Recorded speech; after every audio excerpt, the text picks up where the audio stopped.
किसी से पूछो, बात अपनी है तो फिर क्यों किसी से पूछो, और मेरे रोने का सबब अपनी हंसी से पूछो।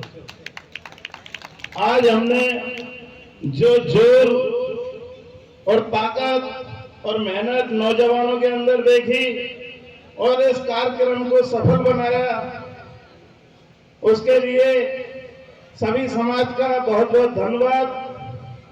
भारत को विश्व पटल पर लोकतंत्र के रूप में एक नई पहचान दिलाने वाले विश्व विभूति, एशिया खंड के सर्वप्रथम विद्वान, भारत के संविधान निर्माता, स्वतंत्र भारत के सर्वप्रथम कानून मंत्री, जन जन के नायक, दलितों के मसीहा, भारत रत्न डॉक्टर भीमराव अंबेडकर को इरादे मोहब्बत।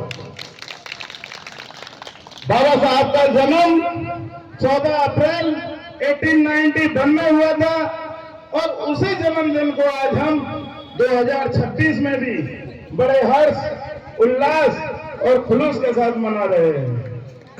साथ ही साथ ये भी बताते चले कि बाबा साहब का जन्म कहाँ हुआ था।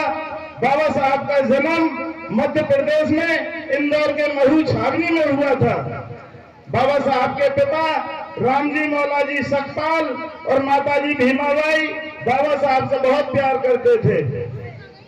बाबा साहब के पिता सेना में सूबेदार थे और जब बाबा साहब की उम्र 5 बरस की हुई तो उनकी माताजी का देहांत हो गया। आप समझिए, कल्पना कीजिए कि जिसका एक नादान उम्र में, बचपन उम्र में, और जब माता का साया उठ जाता है तो वो जीवन कैसा होता है। जब आगे रंग बदला और आगे उम्र आई तो बाबा साहब ने एक एजुकेशन को वो चीज समझा कि एजुकेशन ही वो चीज है, ये शेरनी का दूध है, इसको जो पिएगा वो बहारेगा। एजुकेशन शेरनी का दूध है, अगर कोई पिएगा तो इससे बड़ा शेरनी का दूध कोई नहीं है। तो बाबा साहब ने भारतीय संविधान के बारे में जब अपने कारवां को आगे बढ़ाया तो ये कारवां आगे यूं ही नहीं बढ़ गया था। भारतीय संविधान को बनाने में 63,16,721 रुपए का खर्चा हुआ था और ये खर्चा भी मेरे दोस्तों किसी एक की पॉकेट से नहीं हुआ था, ये खर्चा भी किसी एक की तिजोरी से नहीं हुआ था, ये खर्चा भी किसी एक के खजाने से नहीं हुआ था। ये जो खर्चा हुआ था उसमें बहुत सारे गरीबों की चंदा उड़ाई होकर के तब जाकर के भारतीय संविधान को फिटनेस किया गया है। बाबा साहब ने भारतीय संविधान के बारे में जब अपने कारवां को आगे बढ़ाया तो ये कारवां आगे यूं ही नहीं बढ़ गया था।